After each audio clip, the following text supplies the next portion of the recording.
Assalamualaikum warahmatullahi wabarakatuh. Alhamdulillah,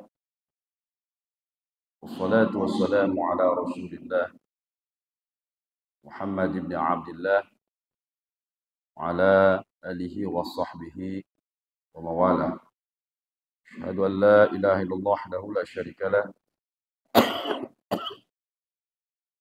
wa asyhadu anna Muhammadan abduhu wa rasuluh la nabiyya ba'dah. Amma ba'du, wal azza wa jalla min qala fil Qur'anil azim. A'udzu billahi samil 'alim minasy syaithanir rajim. Bismillahirrahmanirrahim. Ya ayyuhalladzina amanu ista'inu bis-sabri was-salah. Innallaha ma'as sabirin. Wa qala nabiyyuna Muhammad sallallahu alaihi wasallam,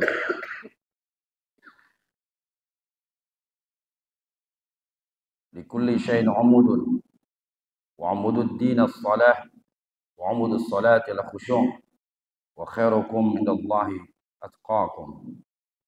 Shadaqallahul azim wa sadaqa rasulun nabiyul karim wa nahnu ala dzalika minasy syahidin wasyakirin walhamdulillahi rabbil alamin. Hadratil mukarram, para alim ulama, para jamaah, bapak-bapak dan ibu yang senantiasa dimuliakan Allah Subhanahu wa taala, terkhusus yang saya hormati segenap pengurus Masjid Sa'adatul Darain yang mudah-mudahan selalu dicintai Allah Subhanahu wa taala. Syukur tiada terukur kita panjatkan kepada Allah Izzati Ghafur yang telah banyak melimpahkan karunia nikmat iman, umat Islam, masih diberikan panjang umur dan juga kesempatan sehingga kita bisa hadir di tempat yang mulia ini. Mudah-mudahan hadirnya kita ini Allah jadikan hadirnya hamba-hamba istiqamah menuntut ilmunya Allah Subhanahu wa taala sampai akhir hayat kita. Salawat dan salam semoga selalu tercurah kepada junjungan alam baginda Nabi Muhammad sallallahu alaihi wasallam, beserta keluarga, sahabat dan para tabi'in yang mudah-mudahan kita yang hadir pada kesempatan pagi dan ceria ini diakui oleh Rasulullah sebagai umat yang kelak mendapatkan syafaat di yaumul qiyamah nanti. Amin ya rabbal alamin. Marilah sama ibu dan para jamaah kita mulai talim kita dengan membaca ta'awudz dan basmalah. A'udzubillahi minasyaitonir rajim. Bismillahirrahmanirrahim. Sampai mana? Bab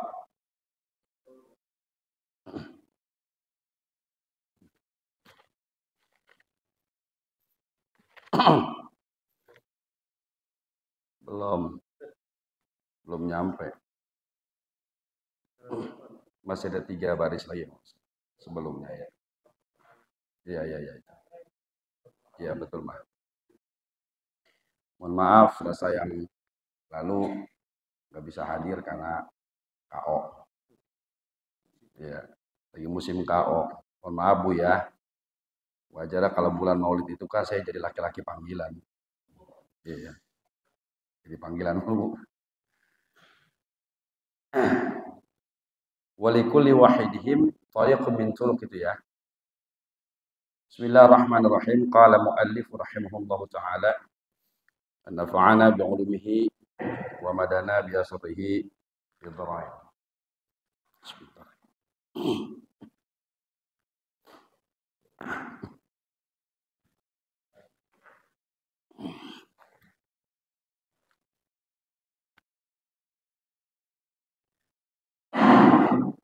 Wa likulli wahidihim tariqun min turuq yakhtaruhu fayakun zawasila. 1, 2, 3.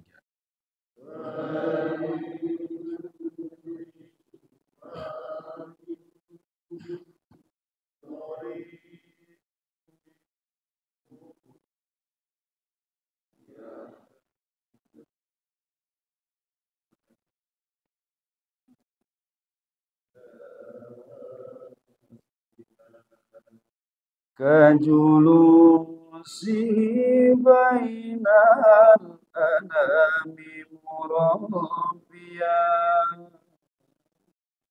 وككثرة الأوراد كالصوم الصلاة كجلوسه بين الأنام مربيا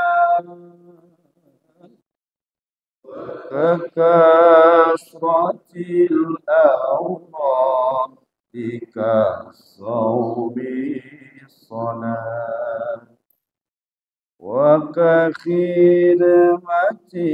للناس والحمل الحطب لتصادق بمحاصر متمولا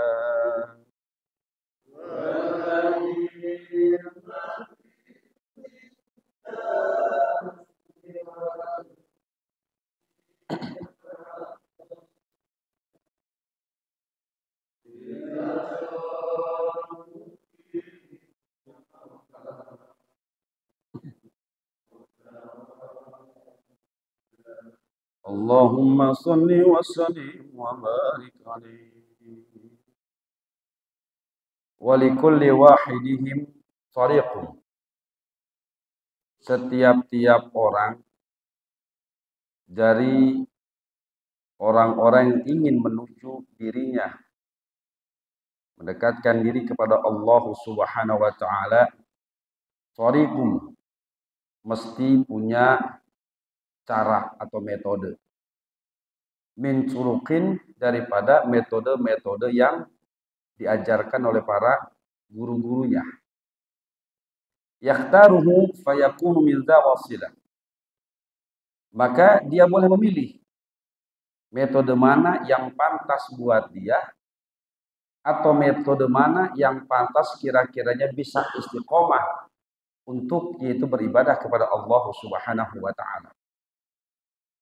Maka metode ini perlu adanya seorang guru yang mengajarkan hal-hal yang sampai kepada rahmat dan cinta Allah Subhanahu wa taala.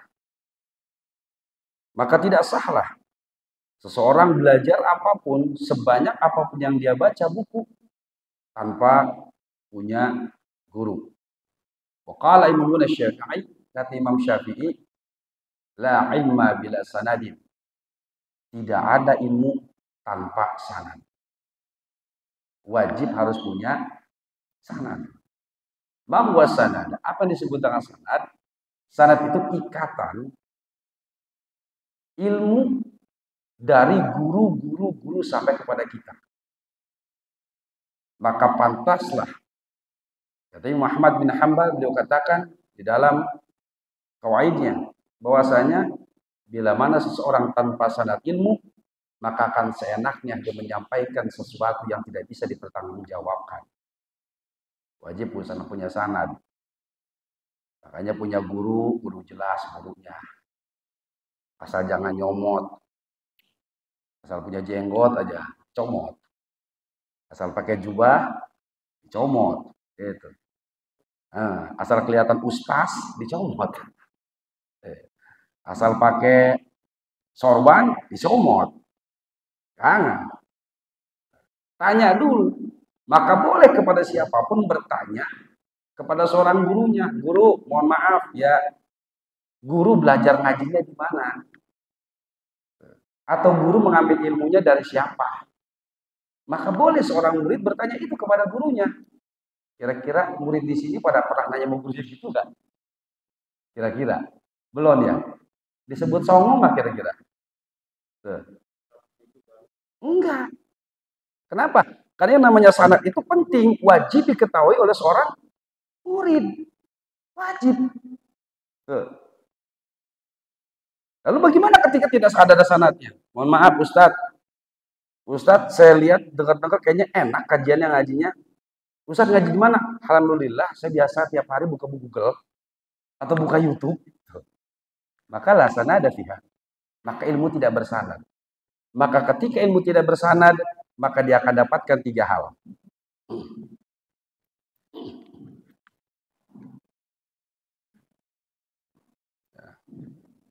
Cilik-cilik. Pakai modal sendiri akhirnya.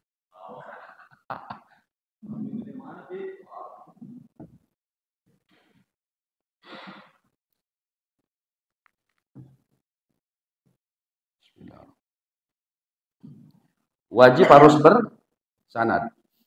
Maka ketika tidak bersanad,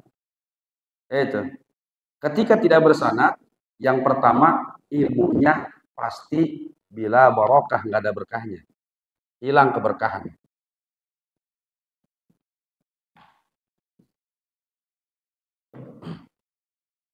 Nggak ada berkahnya. Apa nggak ada berkahnya? Berkah itu apa sih namanya? Berkah itu kasratul intifa, banyak memberikan kemanfaatan. Jadi kalau ilmu tidak bersanad itu nggak ada manfaatnya. Sehebat apapun, nggak ada manfaatnya. Bapak pernah lihat atau dengar nggak? Ada orang kalau udah ngomong pinter nih ngajinya. Ngomong agamanya, luar biasa kan itu. Ngomong agamanya luar biasa. Tuh. Kalau kita ngobrol nggak jauh ngomongnya Al-Quran sama hadis saja. Kan itu. Iya. Tetapi ibadahnya kita lihat hancur-hancuran. Itu. Ngomongnya sholat pinter. Begitu datang waktu sholat, orang sholat. Nggak mau sholat. Ngomong agama pinter. Kenapa? Karena hilangnya berkah. Nggak ada berkah. Ditanya dulu ilmu itu boleh nemu dari mana? Ya. Itu yang pertama. Yang kedua, orang kalau tidak bersanad pasti tidak akan pernah istiqomah.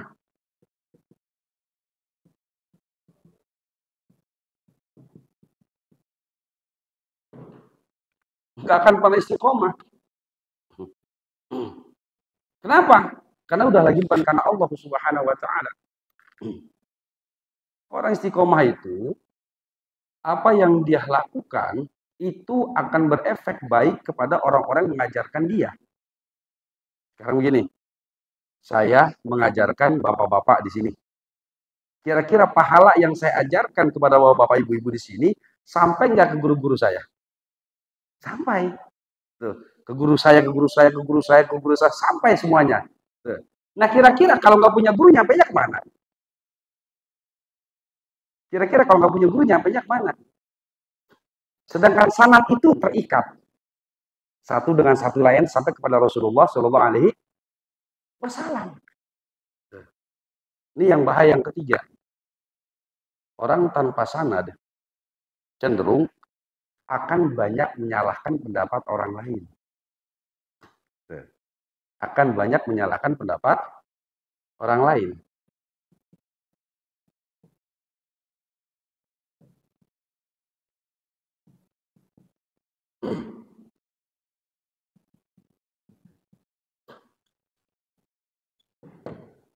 Karena ketika bersanad, maka tidak ada seorang guru, seorang ulama yang lebih-lebih menyalahkan pendapat orang lain, apalagi pendapat tersebut sampai dikafir-kafirkan. Khawatir nih sanadnya kemana? Khawatir sanadnya kemana? Maka boleh kepada seorang murid bertanya, mohon maaf guru, Ustadz, Kiai, sanad Kiai kemana? Saya pengen tahu guru-guru Kiai. Imam Syafi'i punya guru itu lebih daripada 200. Seorang ulama besar. Imam Syafi'i punya guru lebih daripada 200. Tidak ada satu ulama yang gurunya satu. Nggak mungkin. Pasti banyak. Pasti banyak. Contoh, kira-kira. Ya. Ini Masjid Sa'adur Tudarain, kira-kira sanatnya kemana nih? Hah? Kira-kira sampai nggak? Contoh. Saya tuliskan sanad saya, tapi tidak saya tuliskan sampai ke atas, bahwa dari Rasulullah sampai ke jamaah di sini itu sanadnya yang ke-40. Jadi para jamaah itu adalah sanad yang ke-40 daripada Rasulullah SAW. Saya kutip.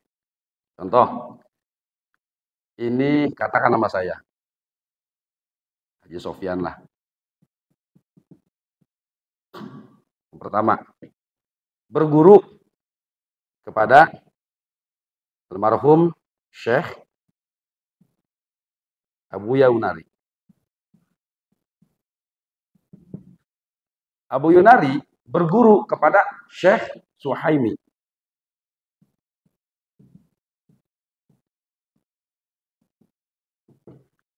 Syekh Suhaimi berguru kepada Syekh Ilyas Banjar.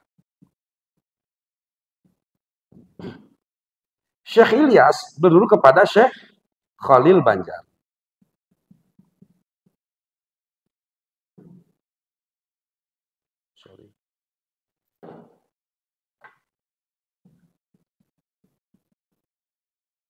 Syekh Khalil Banjar berguru kepada Syekh Sobari.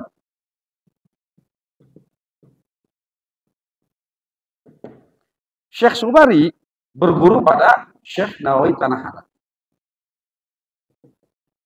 Syekh Khalil Bangkal Madura, sorry.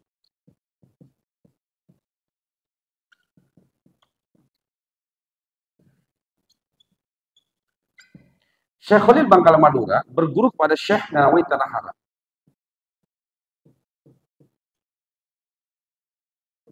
Syekh Nawawi Tanahara. Syekh Nawawi Tanahara berguru kepada Syekh Muhammad Abu Bakar Syafaq Al-Makki, salah satu mufti di Mekah.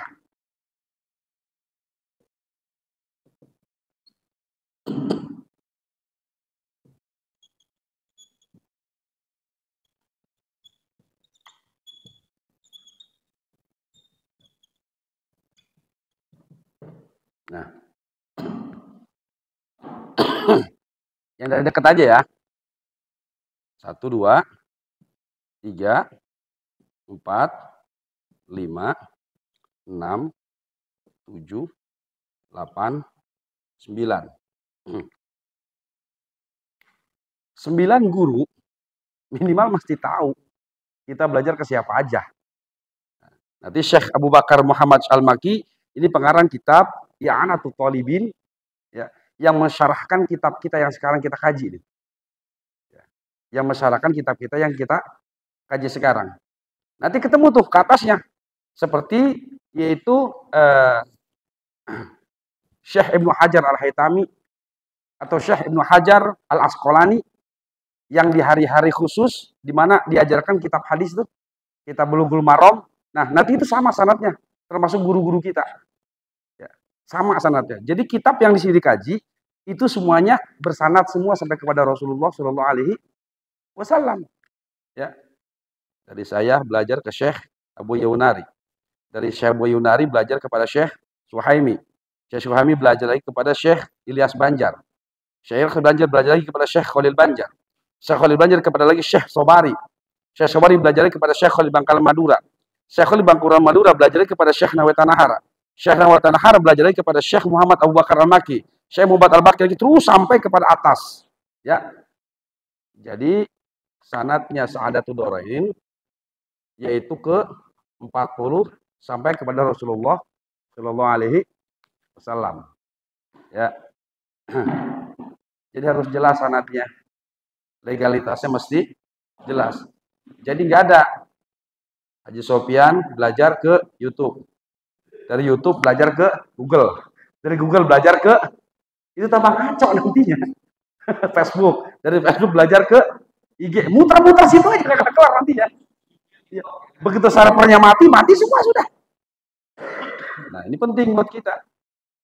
Jadi bagi seorang murid itu boleh ya bertanya kepada seorang guru, "Wahai Syekh belajar dari mana saja?" Makanya patut dicurigai kalau ketika ada seorang guru tidak mau mengenalkan gurunya lagi kepada muridnya. Patut dicurigain tuh. Soalnya Kiai, saya ngajak ngaji di mana dulu waktu pesantren? Ada, guru saya mah jauh aja umpamanya gitu. Boleh nggak Kiai? Saya pengen ketemu guru Kiai, nggak bakal bisa. Atau minimal pesantrennya nggak ada, di alam gaib semua. Nah ini repot. Ini yang repot. Wajib boleh kita tahu. Kenapa? Karena tanggung jawab nanti di yaumul qiyamah. Mohon maaf, ketika saya tidak sampaikan sanad saya seperti ini, ketika mohon maaf saya meninggal, terus bapak ditanya sama bapaknya, sama anak-anaknya, waktu bapak belajar ke siapa? Ustaz Sofyan. Guru Ustaz Sofyan nggak tahu, nggak pernah cerita. Ini yang repot. Habis sudah ilmu di situ ceritanya, nggak ada lagi.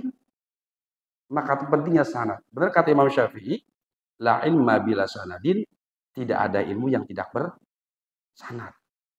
Ilmu nggak ada sanadnya, nggak jelas guru-gurunya, maka tidak disebut ilmu. Maka pentingnya seseorang itu metode-metode guru-guru yang mengajarkan kepada seorang murid untuk mengenalkan dirinya dia atau belajar riyadhah kepada Allah Subhanahu wa taala, belajar mendekatkan diri kepada Allah Subhanahu wa taala. Setiap guru masing-masing punya metode untuk mengajarkan murid-muridnya, pasti berbeda dengan metode-metode yang lainnya. Jadi mohon maaf ya. Jadi belajar, mohon maaf kalau seandainya ada orang mau masuk torekat, harus masuk torekat zikir, aja pegang tasbih aja tiap hari. Tuh, megang tasbih dari pagi sampai malam, dari malam sampai pagi. Kira-kira itu centong layang nggak? Enggak itu. Ya. Jadi bukan itu nanti kita akan bahas.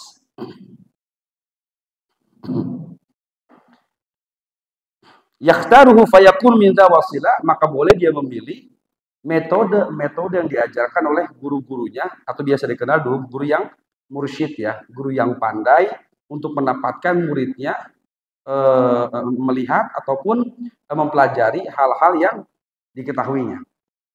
Sepandai-pandainya seorang guru, dia mampu membaca, mampu menempatkan kepada seorang murid sesuai dengan kemampuannya. Itu guru yang pandai begitu. Contoh begini. Ketika seorang murid, ya boleh hapus silakan. Ketika seorang murid dikumpulkan oleh gurunya. Ketika seorang murid dikumpulkan oleh gurunya. Terus kata gurunya gini, wahai para murid, siapa yang di sini taat dan patuh kepada saya? Pasti semuanya angkat tangan. Kan itu. Karena ngaku sebagai guru. Nah, siapa yang sayang kepada saya? Kata gurunya. Pasti semuanya sayang. Siapa yang taat kepada saya? Semuanya pasti taat. Nggak akan pernah menyalahi perintah gurunya. Oke. Sekarang kata gurunya begini. Siapa yang di sini sanggup membantu saya? Kita bikin masjid, satu orang 100 juta. Jawabannya bukan saya. Bukan saya. Mungkin ada satu, dua. Kenapa? Karena dia mampu. Itu. Hartanya banyak, tabungannya banyak, mungkin punya perusahaannya 10. Dia akan teriak, saya. Dia akan menunjuk, saya. Tetapi yang lain tidak mampu. Maka pentingnya seorang guru itu menilai ataupun memahami dulu kemampuan bagi seorang murid. Seorang guru yang pandai tidak akan pernah memerintahkan seorang murid yang menjadi imam ketika bacaan muridnya acak-acakan. Walaupun tua sekalipun umurnya. Walaupun tua. Itu. Ada seorang yang sepuh, kemudian di belakangnya anak-anak muda semuanya, kemudian ada aki-aki yang sepuh, Mbah silakan jadi imam. Jadi imam. Memang pantasnya yang jadi imam yang tua. Itu dalam hadis begitu. Tapi lihat tuanya berilmu apa enggak. Kalau tuanya cuma menyampah doang, nggak berbobot, belakang. Orang tua baru insaf seminggu. Sementara anak muda yang bacanya bagus, dia masih di depan. Maka seorang guru persis paham betul ketika memberikan tugas kepada si muridnya, maka kemampuan seorang guru dan mampu melihat kemampuan seorang murid, itulah guru yang terbaik. Karena bahaya ketika seorang guru menunggaskan sesuatu tugas kepada muridnya yang dia tidak sanggup. Kecuali seorang muridnya yakin betul. Contoh begini. Ustadz Jenderal katakan tidak punya perusahaan. Kerja orang jelas. Gaji apalagi? Itu, umpama gitu kan. Tiba-tiba diperintahkan seorang guru, Ustadz Jenderal, ini di sana ada lahan 3.000 meter. Saya perintahkan sampean bikin pondasi pesantren. Kira-kira yang diterima apa kira-kira? Saat itu. Apakah siap? Apakah insya Allah? Apakah ya ngeluh kira-kira? Kira-kira apa yang terjadi? Kalau buat kita kira-kira apa? Nah, siap, siap, Kiai. Atau ya dua lagi. Ya dari mana nih? Maka berbagai murid ketika diperintahkan oleh seorang gurunya, apa yang dia dengar, apa yang dia dapat, maka dia akan mengolah dalam hatinya, dalam pikirannya, sanggup atau tidak. Walaupun perintahnya yang sama. Maka sebaik-baiknya murid, apapun diperintahkan gurunya, dia katakan siap. Karena ketika siap berarti dia sudah memulai ikhtiar, memulai usaha. Apa yang dia lakukan terlepas setelah usahanya, setelah ikhtiarnya tidak sampai kepada yaitu 100%. Lakukan saja sudah. Siap Ustaz Jenal, siap Kiai. 300 juta nih, siap Kiai. Ternyata cuma dapat 3 juta. Hanya dapat 3 juta kan gitu. Tidak sampai 300 juta. Maka hal yang demikian adalah hal yang lumrah bagi seorang murid. Ketika dia sampaikan, mohon maaf Pak Kiai, mohon maaf guru, mohon maaf komandan, apa yang telah saya usahakan dari kanan, kiri, barat, depan semua sudah saya lakukan, ternyata saya dapat segini saja. Maka yang pertama adalah ucapkan kalimat siap. Ya. Apa?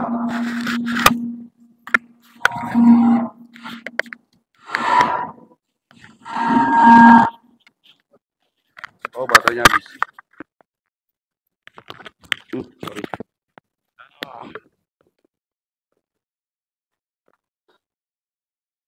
Jangan dipakai mainan. Insya Allah orang yang mukmin 90% dia datang. 99% dia akan lakukan. Sementara orang munafik satu enggak 90% ya ditinggalin. Ucapin kalimat. Oke. Maqwali kulli wa rujulusi bainal anami murabbiyan. Satu, ada orang yang diangkat oleh Allah Subhanahu wa taala derajatnya. Ada orang habis baterainya juga. Satu, ada orang yang diangkat derajat oleh Allah Subhanahu wa taala. Yang pertama, kajulusi ilal anami murabbiyan. Ini metode.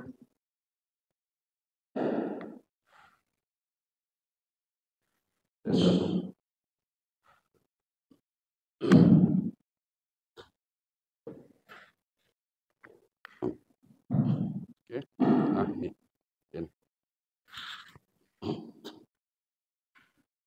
Ini salah satu metode ya. Metode yang seseorang bisa diangkat derajat oleh Allah Subhanahu wa taala. Bahkan bisa jadi Allah mengangkatnya menjadi wali. Allah mengangkatnya jadi wali. Yang pertama kajulusi. Kayak duduknya dia di antara manusia, murabbiyan mengajar ngaji aja kerjaan. Mengajar ngaji. Seumur-umur ngajar ngaji aja. Dihabiskan masa waktunya ngajar ngaji. Dari pagi sampai siang, siang sampai sore, sore sampai malam, terus kehidupannya. Kayak para guru-guru di pesantren lah. Mereka nggak ada yang kerja. Ngaji aja, ngajar ngaji. Udah nggak ada yang digaji lagi. Ya, ngajar ngaji terus-terusan. Sampai dia itu, berapa banyak orang diajarkan ngaji, murid-muridnya sampai berhasil. Pandai belajar baca Al-Quran, ada yang hafal Al-Quran, hafal ribuan hadis, hafal yaitu berbagai ilmu-ilmu cabang ilmu yang diajarkan oleh seorang guru. Maka wajar ketika banyak manfaatnya berakar, akarnya ini akan menjunjung tinggi buat diri dia. Pohon kalau akarnya sudah besar, kira-kira pohonnya pendek apa? Tinggi. Maka wajar yang pertama ada orang diangkat derajat oleh Allah Subhanahu wa taala karena istiqomah ngajar ngaji.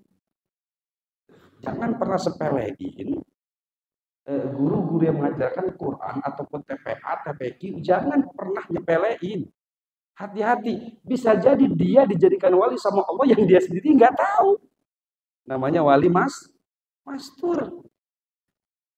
Ya, ngajar ngaji di guru. Ya, seorang guru yang mengajarkan ngaji. Oke, guru. Mohon maaf kira-kira. Ini ada ustadz juga di ustadz. Ustadz lah ustadz.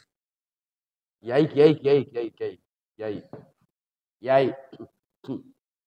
Kita punya guru nih, guru alif-alifan.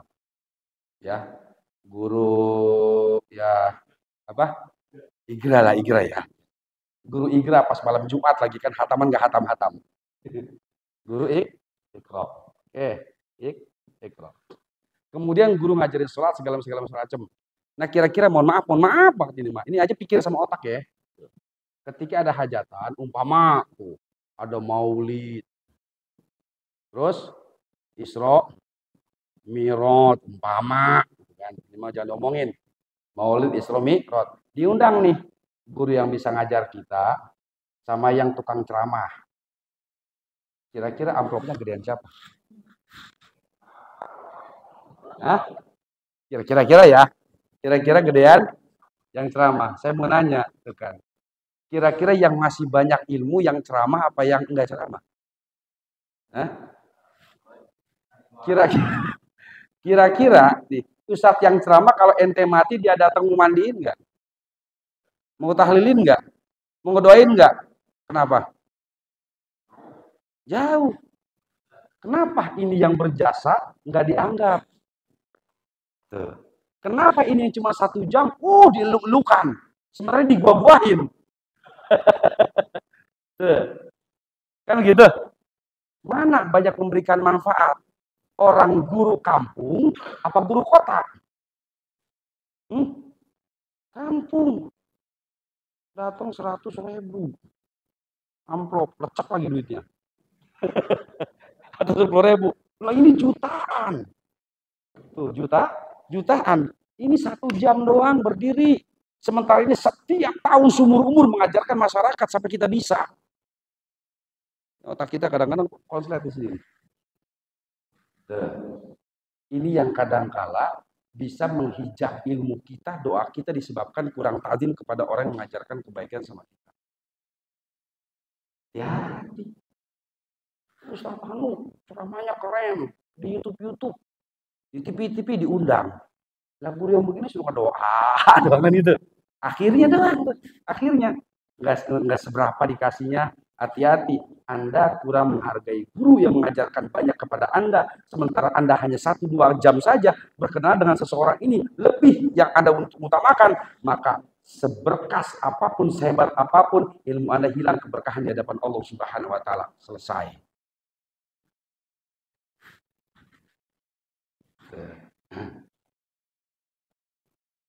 Paham? Ya. Paham? Coba. Yang ngajar Quran yang itu apa namanya? Aki-aki siapa di sini? Yang ngajarin Quran siapa ngajarin malam Jumat? Yang ngajarin alif-alifan. Hah? Ustaz Hasan ya? Ya, sebulan berapa kali ngajar? Umpama, sebulan berapa kali ngajar? Itu 4 kali ngajar. Kira-kira setahun berapa banyak orang bisa baca Al-Quran sama dia? Kan gitu. Nah ini 1 orang kira-kira berapa banyak yang bisa baca Quran? Gara-gara 1 orang datang doang 1 jam lagi. Ada nggak? Manfaatan yang mana kira-kira? Kenapa lu cuekin ini? Otak kita kadang menjauh. Makanya susah berkahnya.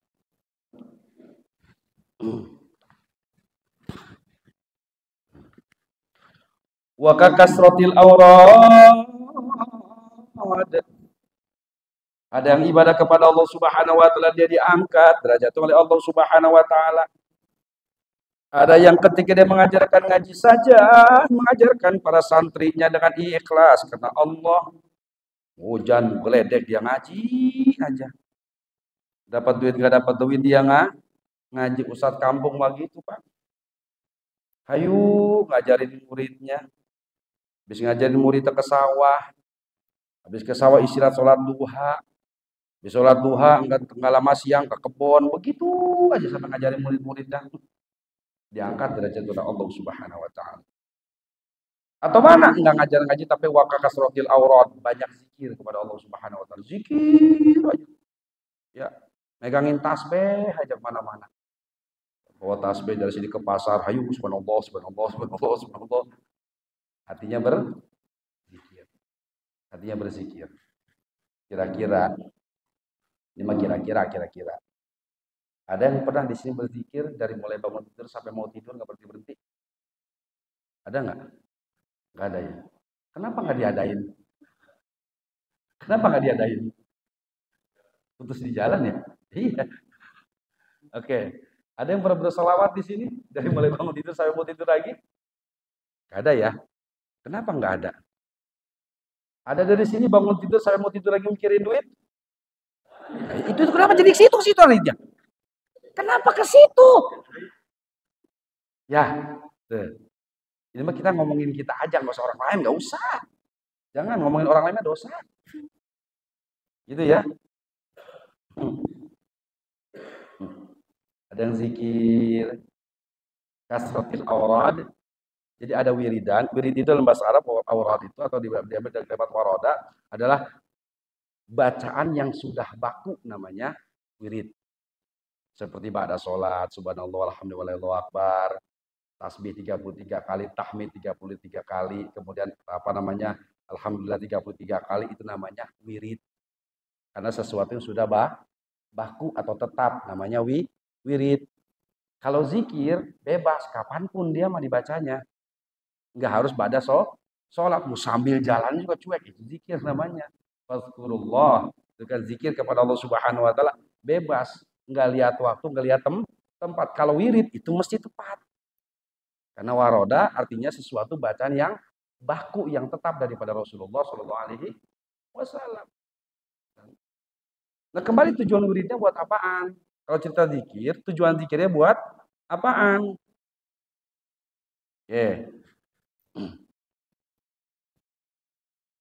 Ini metode. Metode ketika guru-gurunya umpama gini. Umpama kata gurunya yang baca zikir ya la ilaha illallah 10.000 jangan ditinggalin satu hari umpama.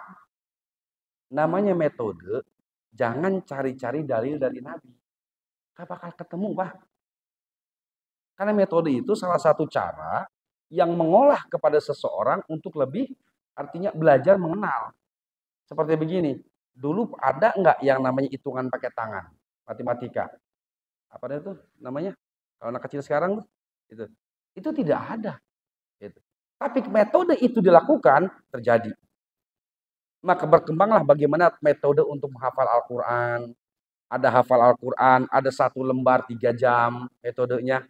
Ada yang ketika itu 1 Quran itu dia beberapa bulan, ada yang 4 tahun, ada yang 3 tahun, metodenya seperti itu. Karena dia punya metode. Kalau ditanya dalil ya, sampai budak nggak ketemu. Sampai budak nggak ketemu. Maka butuh namanya pelatihan. Nah, kita punya guru ini diajarkan latihan. Latihan dasar. Kalau cerita berzikir kepada Allah, latihan dasar seenggak-enggaknya nama Allah aja disebut dulu deh. Dalam hati. Seenggak-enggaknya nama Allah dulu disebut dalam hati. Enggak usah nerima, enggak usah cerita pengen dapat cahaya deh. Ntar itu buru-buru jadi wali lagi. Tuh. Yang penting asal ada aja dulu deh. Ya, zikir ya Allah, ya Allah, ya Allah, ya Allah, atau la ilaha illallah, la ilaha illallah. Itu zikir mau apa? Pengen nempelin la ilallah dalam dada aneh. Udah gitu aja dulu. Enggak usah pengen pahala dulu. Enggak usah pengen pahala dulu. Ya. Latihannya asal nempelin kalimat la ilaha illallah dalam hati, hatikan dulu aja. Biarin dulu, enggak usah ngomongin pahala. Kejauhan. Nanti kalau ngomongin pahala, itu nggak mau lagi ibadah. Barang siapa ngucapin la ilaha illallah sekian ribu, maka dimerdekakan dari api neraka. Itu dapat 12.000, ya udah neraka udah bebas, nggak usah wiridan lagi, nggak usah zikir lagi, kan gitu. Iya. Karena sudah merasa punya jaminan. Sudah zikir saja dulu, belajar la ilaha illallah saja dulu, kemudian atas biaya dulu, artinya sudah bikin tulisan dulu aja dalam hati deh, sederhananya gitu aja tuh. Nggak usah yang aneh-aneh. Nggak usah aneh-aneh. Ketinggian nantinya. Wah, kasrotil aurat. Banyakin kasaum. Ada orang yang nggak ngajar ngaji, kurang wiridannya, tapi asaum puasanya rajin luar biasa. Senin, Kemis, Ayamul Bid, itu setiap bulan, 3 bulan di awal, 3 bulan tengah-tengah, 3 bulan di akhir, itu ada puasa-puasa kayak mau puasa raja, puasa segala macam. Jangan kan Ramadan ya yang sunah-sunah puasa dia lakonin semuanya. Ada yang puasa kurang puas puasa Nabi Daud. Sekarang puasa besok enggak, sekarang puasa besok enggak. Begitu pas ngaji Selasa puasa ada lontong, batal aja, enggak jadi. Boleh. Nah, iya. Itu metode-metode yang dipilih. Itu. Kenapa? Saya mah sukanya puasa. Senin Kemisnya nggak pernah ditinggal. Ada yang begitu ya? Ada. Senin Kemis nggak pernah ditinggal. Tuh. Ada metodenya biarin saja. Itu salah satu yaitu mana? Cara untuk apa namanya? Membuat dia dekat kepada Allah Subhanahu wa taala. Ketika ada orang puasa seperti itu jangan diomongin. Ente puasa mulu pengen jadi wali. Jangan. Biarin aja. Biarin saja. Iya. Ada yang puasa Senin Kemis rajin. Tapi dia nggak ngajar ngaji karena memang dia tidak punya ilmu. Ente puasa Senin Kemis rajin. Cuma sholat sunnahnya kadang-kadang ente lewat. Ini capek. Sholat ke Senin Kemis rajin tapi sholat malamnya nggak pernah. Tuh. Itu biarkan saja metodenya masing-masing. Karena kalau kita ngikutin semuanya yakin nggak bakalan bisa. Nggak bakalan bisa. Itu yang ngaji iya, zikir terus-terusan, terus puasa terus-terusan, itu kan? Sholat terus-terusan, nggak akan mungkin bisa. Salah satu metode boleh kita ambil. Ya. Puasa, yang doyan puasa, puasa. Yang nggak punya penyakit puasa, ayo. As-sholat, kemudian sholat. Ada yang ngajar ngaji. Kalau nggak ngajar ngaji, udah banyakin wiridan. Kalau nggak banyak wiridan, banyakin puasa sunnah. Kalau nggak banyak puasa sunnah, ya udah banyakin sholat sunnah. Dari bangun tidur, fajar, sholat sunnah fajar. Habis subuh, sholat subuh. Kemudian jam 8-an, jam 9-an, sholat duha. Begitu masuk sholat duha, beres sholat duha, sunnah tidur kailulah. Bangun sebelum duhur. Ketika sebelum duhur udah datang ke masjid. Sholat tahiyatul masjid. Sholat sunnah wudhu. Sholat sunnah qobliyah zuhur. Terus begitu banyak sholat sunnah aja. Itu. Baik sholat sunnah aja. Setiap punya wudhu sholat. Setiap punya wudhu sholat. Kira-kira di jamaah di sini siapa habis wudhu sholat? Kira-kira ini saya nanya doang. Kira-kira habis wudhu sholat, kira-kira jamaah di sini ada nggak? Nggak ada ya. Itu. Kenapa? Beratat ya terserahlah. Tuh. Sholat, senangnya sholat aja. Punya hajat sholat. Itu. Pengen kerja dia sholat, kepengen ke kantor dia sholat, pengen dagang dia sholat. Nah, dalam hadis Nabi SAW kata Siti Aisyah, tidak pernah Rasulullah melakukan sesuatu hajat berkecuali beliau melakukan dengan sholat dulu. Tuh. Jadi sholat sunnah mutlak banyak. Pengen dagang sholat, pengen meeting sholat, pengen ngegojek sholat. Ada nggak kira-kira yang mau ngegojek sholat? Kenapa?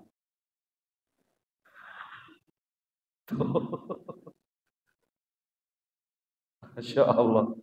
Wa kakhidbatil nasi. Ataupun ngaji enggak, wiridan enggak, puasa enggak, sholat ya biasa aja. Maka ada cara lagi wa khidbatil nasi, menghadam kepada guru-guru. Atau itu membantu orang lain, manusia.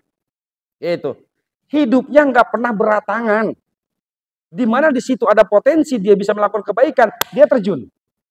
Tuh. Dia terjun.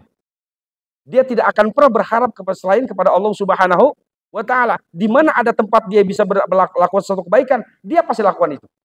Dia terjun. Nggak bisa ngelihat masjid kotor, bersihin walaupun ada kuncen di sini. Tuh. Ketika ada acara segala macam, dia duluan. Gitu. Dia tidak akan pernah memilah-milih siapa saja. Yang penting tenaga dia pasti itu memberikan banyak manfaat. Tuh. Nggak pernah dia tinggalkan itu. Wa khidmatil nas, menghadam kepada manusia. Tenaganya, pikirannya, semuanya buat orang. Gitu. Ataupun dia punya guru, menghadam kepada gurunya. Menghadam kepada gurunya. Walaupun perintah apa yang disampaikan gurunya, itu berlawanan dengan apa yang dia inginkan. Contoh begini. Ada seseorang ketika dia berguru kepada seorang kiai atau ke seorang sepuh. Kiai, saya pengen ngaji. Tujuannya pengen berkah dunia akhirat. Ya sudah. Berarti menurut sama saya ya. Ya Kiai, nih, tuh kan. Ini kambing 2 biji, sono hutan, diurus sampai punya anak ya. Nggak usah ke sini, sono bawa kambing. Sekian tahun. Nggak ngaji-ngaji, cuma suruh kambing doang. Kemudian sekian tahun, ini yang punya ini cerita-cerita benar daripada guru-guru kita. Saya ceritakan ini daripada riwayat daripada Syekh Sobari. Syekh Sobari itu adalah salah satu muridnya Syekh Khalil Bangkalan Madura. Yang ketika dia dari Kuningan belajar itu kepada Syekh Khalil Bangkalan Madura. Diantar oleh orang tuanya. Bahasanya, Syekh, Kiai, tolong didik anak saya biar bisa ngaji. Didik anak saya biar paham agama. Ya sudah, yang penting pokoknya apa kata saya ya, iya saya pasrahkan kepada kiai. Orang tua kan begitu, masalahin kepada gurunya, terserah gurunya. Oke.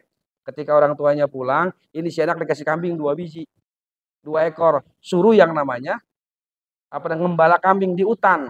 Itu. Sampai nggak boleh pulang ke pesantren. Kira-kira ngaji apa di hutan? Ngangon aja. Ngangon kambing. Dapat 4 tahun bapaknya datang. Saya pengen jemput anak saya. Itu. Ini sudah 4 tahun. Anak saya kira-kira udah bisa apa? Sampai sekali Bangkalan itu lupa kalau ada muridnya yang ketika disuruh ke hutan 4 tahun. Itu lupa. Anak yang mana Pak ya? Gitu kan. Lah, saya dari Kuningan. Ingat-ingat, oh astagfirullahaladzim. Di hutan ditinggalin 4 tahun. Ya sudah dipanggil oleh santri yang lain disusul. Begitu datang, gitu kan. Kamu diperintah apa oleh saya? Gitu kan. Ya diperintah miara kambing, Kiai. Oh gitu. Sudah dapat berapa? Alhamdulillah sekarang udah puluhan kambingnya. Tuh, sudah puluhan. Bapaknya komplain dong. Jadi anak saya selama ini suruh apa namanya? Ngangon kambing doang. Ngangon embe doang gitu kan. Jadi nggak ngaji-ngaji. Ya saya Khalil mah ketawa aja. Kan kesini disuruhnya apa kata saya. Terserah saya. Mau ngajarin ngaji.